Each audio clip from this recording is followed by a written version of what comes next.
Bonsoir et bienvenue à cette nouvelle édition de Christus Vivit Hebdo, notre rendez-vous hebdomadaire de l'information chrétienne. Écoutons les titres. Le carême est un moment où l'on voit se créer chez de nombreux chrétiens l'amalgame entre le chemin de croix et la célébration eucharistique. Chemin de croix et messe, quelle est la place de chacune de ces activités spirituelles dans notre vie de foi? Les deux sont-elles équivalentes? Sinon, à laquelle des deux accorder la priorité? La réponse, c'est dans ce journal. L'aumône est l'un des 3 piliers du carême, donné surtout à ceux qui ne peuvent pas nous donner en retour. Les orphelins et les malades font partie de ces personnes qui nous montrent le visage de Dieu et ont besoin de notre soutien, particulièrement pendant cette période de carême.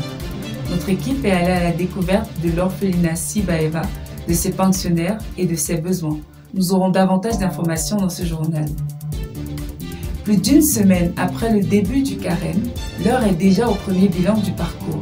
Certains chrétiens persévèrent encore dans le respect de leur résolution initiale, tandis que d'autres disent rencontrer pas mal de difficultés. Une frange encore hésite à emprunter le chemin vers Pâques. Que faire face à chacune de ces difficultés? La réponse, c'est dans ce journal. Le deuxième dimanche de carême, l'Église universelle célèbre l'épisode de la transfiguration du Seigneur Jésus-Christ au mont Tabor. Que signifie transfiguration? Quel est le sens de cet épisode de la vie de Jésus pour notre vie aujourd'hui? L'abbé Firmin Sautanier, vicaire de la paroisse Saint-Augustin de Tchan, répondra à nos questions dans ce journal. C'étaient les titres. Écoutons à présent les développements.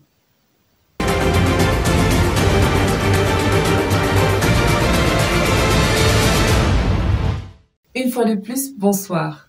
C'est le temps de carême. Les paroisses, en plus de la messe, organisent au moins une fois par semaine le chemin de croix.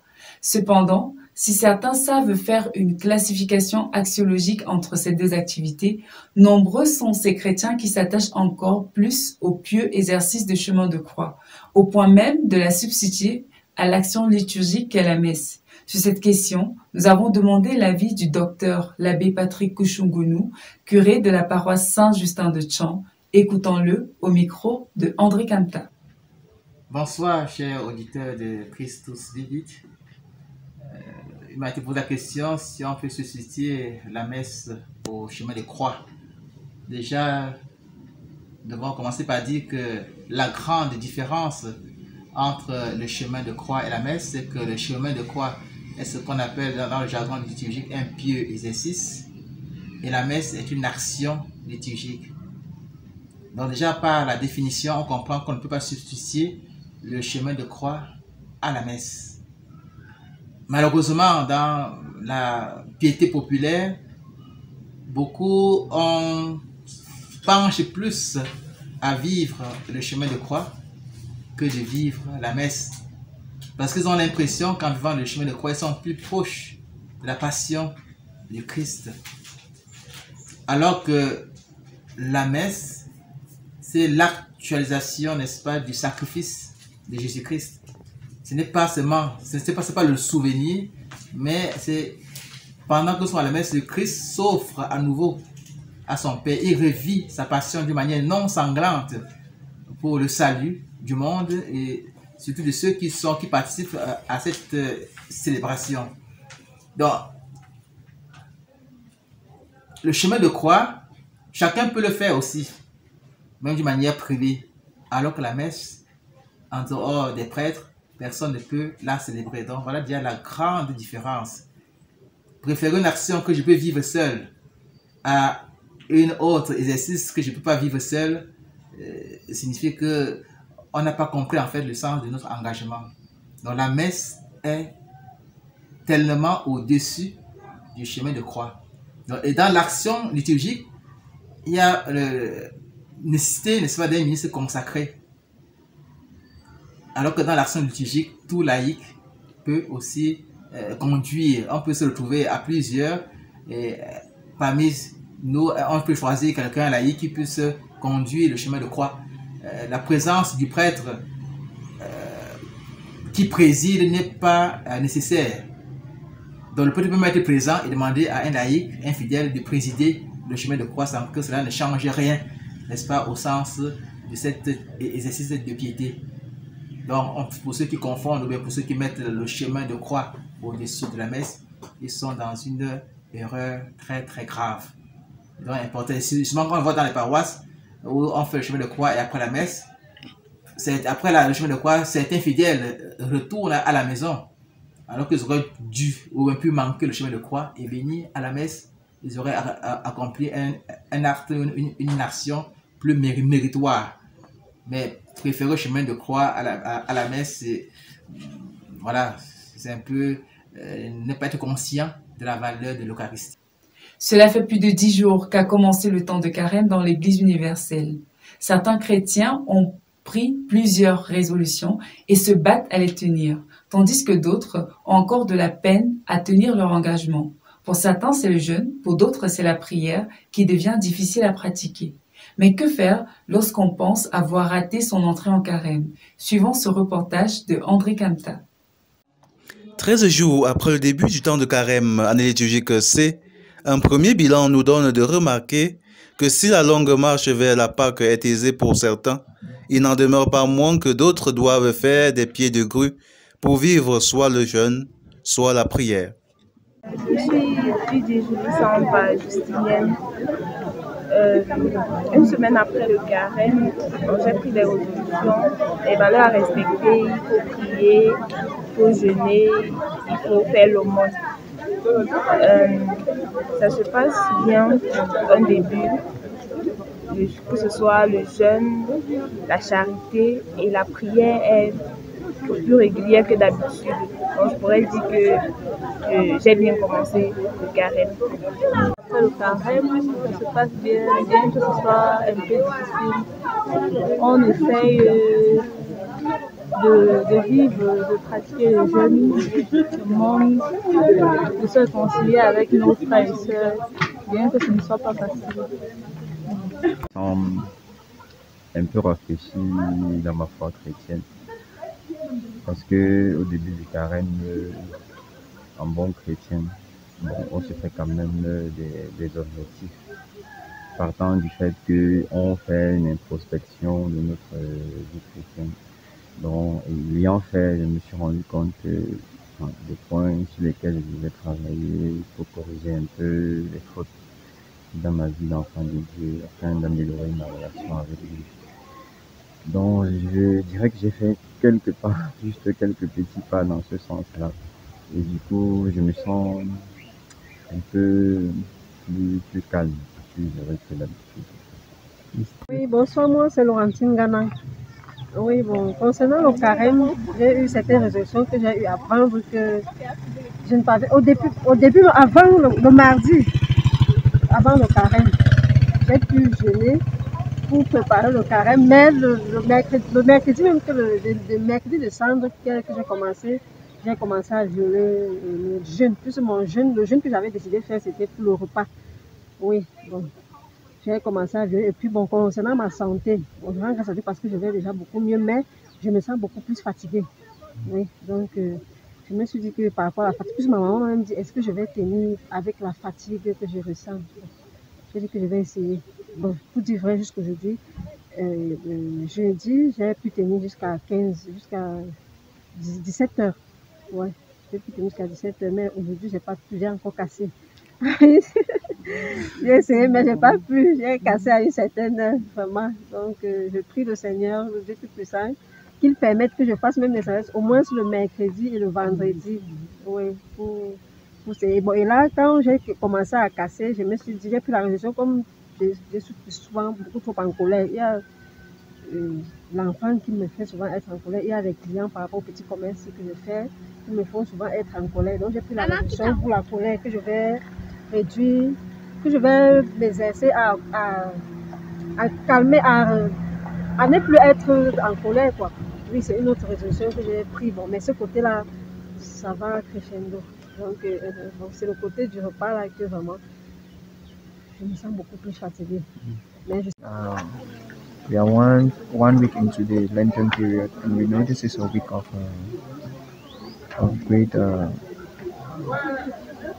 thinking about the suffering Jesus has gone for us to make the world a better place. And as we are 1 week into it, we know it is not easy to go in with the fasting for 40 days and 40 nights like He makes us to follow. But we know it's not easy, but we are calling on every Christian in the world to participate in this and just give the maximum time to the Lord, like He said. When you are fasting during this period, you don't have to make people know that you are fasting. C'est Yogan Gladys. Oui, par rapport au carême, j'ai beaucoup de difficultés vraiment. Je ne parviens pas à prier. Je ne parviens pas vraiment à respecter certaines règles que j'ai pour l'engagement. Donc, vraiment, je veux vraiment que le Seigneur m'aide vraiment par rapport à ça. Pont de ténèbres sans espoir de lumière, car rien n'est fini pour Dieu. Il n'est jamais trop tard pour commencer, pour recommencer ou pour poursuivre la route. Ne te décourage pas, relève-toi, reprends le chemin et poursuis la route.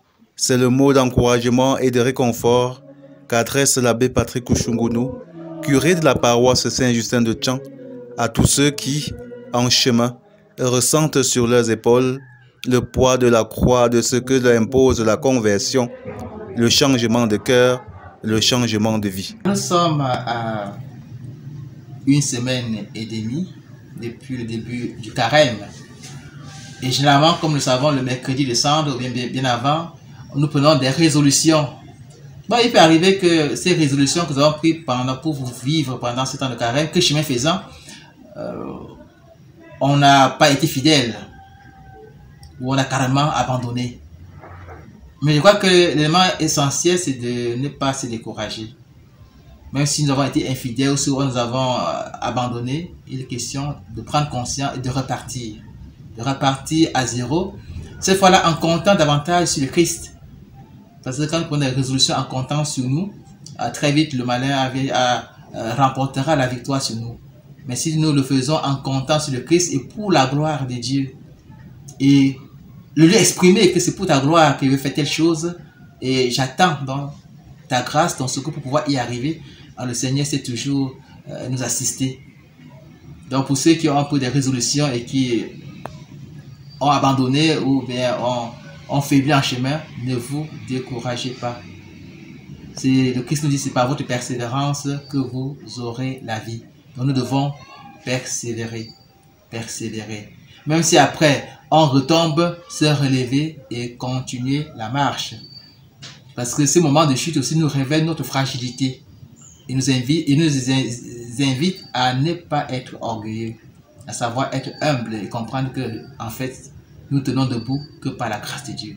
Sans la grâce, nous ne sommes rien. Et donc aussi pour ceux qui n'ont pas encore pris de résolution, bien qui ne sont même pas encore entrés dans l'esprit de ce temps de grâce, il n'est pas tard. Il n'est pas tard de pouvoir s'arrêter et se décider à entrer dans le temps de carême. Donc, ils peuvent toujours commencer leur carême, même s'ils ne feront pas les 40 jours. Mais s'ils commencent dès ce soir à vivre ce temps de grâce, le Seigneur saura les combler aussi de ses grâces.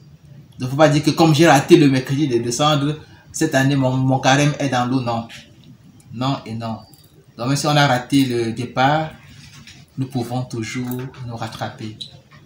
Le Seigneur ne fonctionne pas comme l'avion ou le train, et qui quand ça a décollé, non. Nous pouvons commencer notre carême aujourd'hui en prenant des résolutions pour pouvoir justement mener une vie qui plaise au Seigneur. Vouloir que notre vie soit à l'image de celle de son Fils.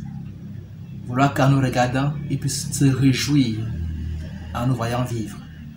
Donc, pas besoin de se décourager, pas besoin de dire que je n'ai plus rien à faire.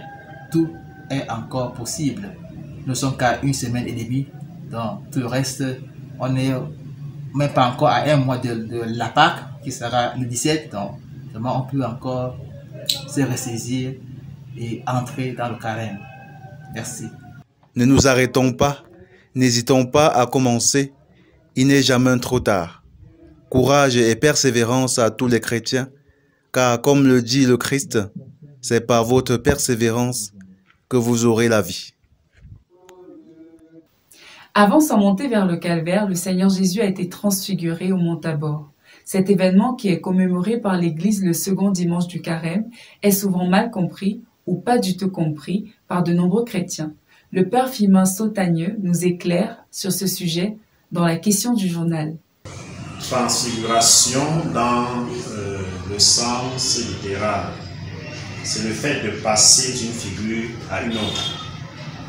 Et dans le vocabulaire chrétien, le mot transfiguration est appliqué à la scène de la vie de Jésus relatée par les évangélistes synoptiques, Matthieu, Marc et Luc. Et dimanche dernier, nous avons spécialement écouté le passage de Luc au chapitre 9, versets 28 à 36. Ce passage est celui, comme je l'ai dit, que nous avons écouté dimanche dernier, qui nous présente Jésus sur la montagne, qui change d'aspect, change de figure et se transforme devant ses apôtres. Cette scène est relatée juste après l'annonce de la passion de Jésus. Et Moïse et Élie qui apparaissent en ce moment, là, s'entretiennent avec Jésus sur ce qui va se passer à Jérusalem. En fait, l'éclat de la divinité du Christ transparaît à travers son humanité, préfigurant ainsi son triomphe après sa passion et sa mort. Par cette transfiguration, c'est-à-dire la transformation de l'aspect de son visage, qui devient éclatant, blanc, de sorte que personne sur la terre n'a jamais eu une telle blancheur, Jésus permet à ses disciples de goûter au bonheur du ciel. En fait, et le fait que cela, autant pour moi, soit juste placé après l'annonce de la passion, signifie qu'au bout de la souffrance, au nom de l'évangile, se trouve la gloire de la résurrection.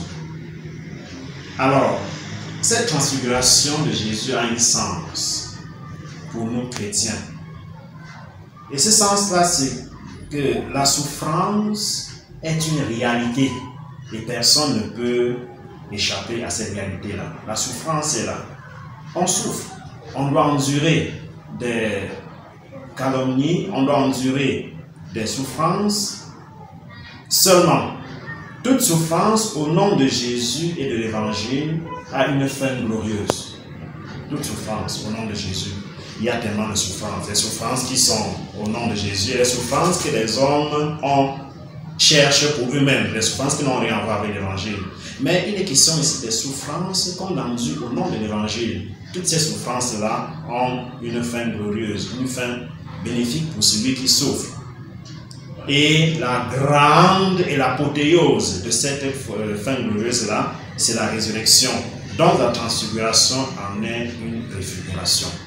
La transfiguration préfigure la gloire de tous ceux-là qui auront enduré les souffrances au nom de Jésus.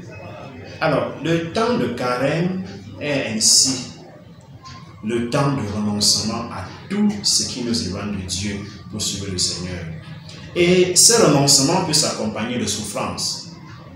Exemple, je suis dans un groupe où j'ai l'habitude de bavarder ou alors de mal parler des gens dans un groupe. Et ce temps de carême m'interpelle et je me rends compte que ce que je fais souvent là n'est pas bien. Il faudrait que je me détache et que je continue à dire la vérité. Ce renoncement-là peut provoquer des malentendus entre les gens de mon groupe et moi, qui peuvent déjà penser que je me sens déjà sain et que je ne peux plus faire chemin avec eux. Et du coup, les problèmes peuvent commencer. Ils disent, ah, donc tu es arrivé, voilà peut-être une souffrance. Mais si j'endure, je continue à maintenir le cap, à la fin, j'aurai une gloire. Pourquoi? Parce que j'ai renoncé à une tare qui m'entraînait jusqu'à là. Ce n'est qu'un exemple parmi tant d'autres. Donc, les renoncements du temps de carême peuvent s'accompagner de souffrance. Mais si nous tenons bon, si nous continuons à agir dans le bon sens, nous aurons une fin heureuse. La résurrection de Christ sera aussi en même temps notre propre résurrection. Pourquoi? Parce que le Seigneur sera avec nous. Alors, la transfiguration passée au temps de carême ne veut nullement pas dire que le carême n'existe pas, non. Mais le Seigneur veut tout simplement nous montrer que, attends, voilà ce qui vous attend lorsque vous aurez enduré ici un moment. Voilà ce qui vous attend lorsque je vous demande de persévérer et de continuer dans la prière. Voilà ce que nous pouvons dire de la transfiguration. J'avais faim, vous m'avez donné à manger. J'avais soif, vous m'avez donné à boire. J'étais malade et vous m'avez soigné. J'étais nu, vous m'avez donné des vêtements. Le carême est le temps liturgique par excellence qui nous permet de mettre ces paroles en pratique. Dans ce journal, nous allons dans l'un de ces lieux qui accueillent les pauvres, les démunis de Dieu, l'orphelinat Sibaeva, situé dans la ville de Tchan, qui nous a ouvert ses portes et son cœur. C'est dans le quartier Tingling, à côté de la mini-cité Tina, que nous accueillent les pensionnaires de l'orphelinat Sibaeva. Ce sont des enfants âgés de 0 à 16 ans qui, dans cet après-midi de dimanche, sont occupés aux diverses tâches ménagères. S'ils n'ont plus de parents proches pour s'occuper d'eux, ils trouvent au Sibaeva un espace qui les accueille, les scolarise sous le regard maternel de la promotrice, Madame Lucienne Atefak. Elle a fondé le centre depuis plus d'une dizaine d'années et nous explique ici la jeunesse du centre Sibaeva. Je suis Madame Lucienne Atefak, promotrice de l'orphelinat Sibaeva créé en 2004. L'orphelinat a été créé avec 3 enfants et aujourd'hui on est déjà à 41 internes et 250 externes.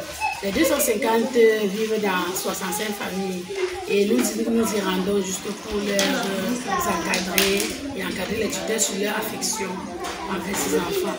Et l'orphelinat a possible les enfants vivant avec le VIH, les enfants orphelins, les enfants nés des parents malades, des débuts mentaux et les enfants délaissés. Et les enfants aussi de motricité comme ceci, les enfants qui ont des problèmes de motricité, les enfants qu'on taxe d'enfants, j'en ai 2. Il y a celle-ci et Ismaël que vous voyez de motricité.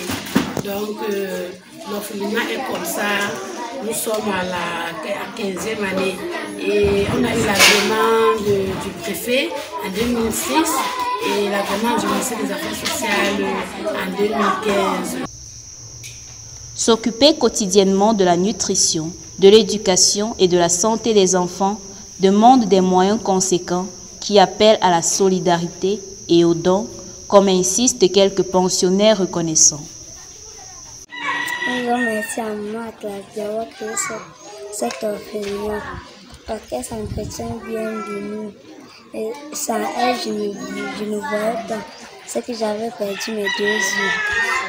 Nous demandons que les gens nous aident.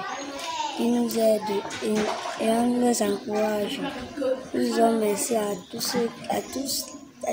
ceux qui sont déjà venus ici nous aider. Et nous prions qu'ils viennent continuer. Sinon, nous les encourageons toujours. On t'a abandonné, maman est venue nous ramasser, elle nous amène à la formation, elle nous amène à l'école. Elle nous amène à l'école, elle nous nourrit. Quand on est malade, elle nous peut acheter un médicament. Sans nous mettre là, c'est comme il y a. Le chantier est encore vaste au Sibaeva, comme le rappelle la promotrice, Madame Atefak. Quand tous les enfants vont à l'école, ça veut dire qu'à la rentrée, ils ont des besoins scolaires. Tenues scolaires, livres CAESA, autres fournitures scolaires, frais de scolarité. Et comme vous constatez, l'orphelinat n'a pas de barrière. Et ça crée une insécurité. Ça crée une insécurité, vous voyez. Nous avons besoin d'une barrière confortable et d'une cuisine. Les chaises, comme vous constatez, sont insuffisantes. Et il y en a qui sont restés debout. Sur 41, on n'a qu'une vingtaine de chaises déjà délabrées. Donc on a besoin de refaire encore les chaises. Regardez l'état de la cuisine. Quand il pleut, on n'arrive pas à manger parce que quand il pleut, la pluie tombe sur le foyer et la marmite et on dort affamé. Donc nous n'avons pas de réfectoire, ni de cuisine, nous n'avons pas de buanderie et les dortoirs sont insuffisants.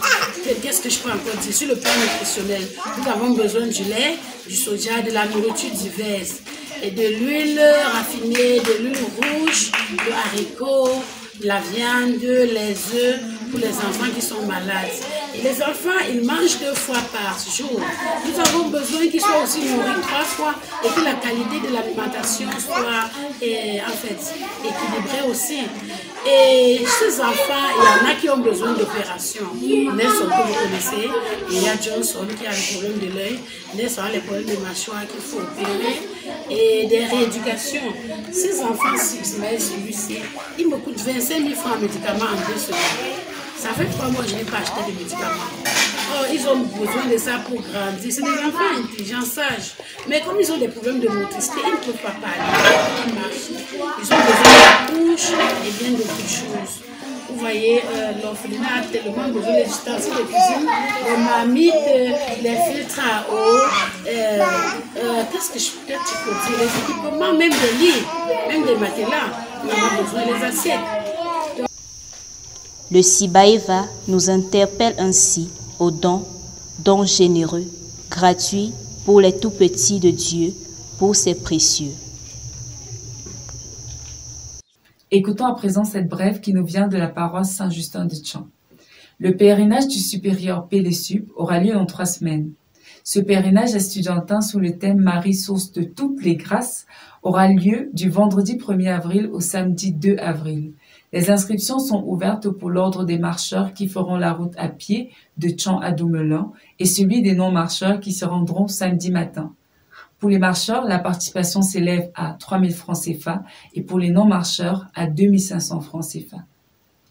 Merci infiniment de nous avoir écoutés jusqu'au bout dans cette édition de Christus Vivit Hebdo.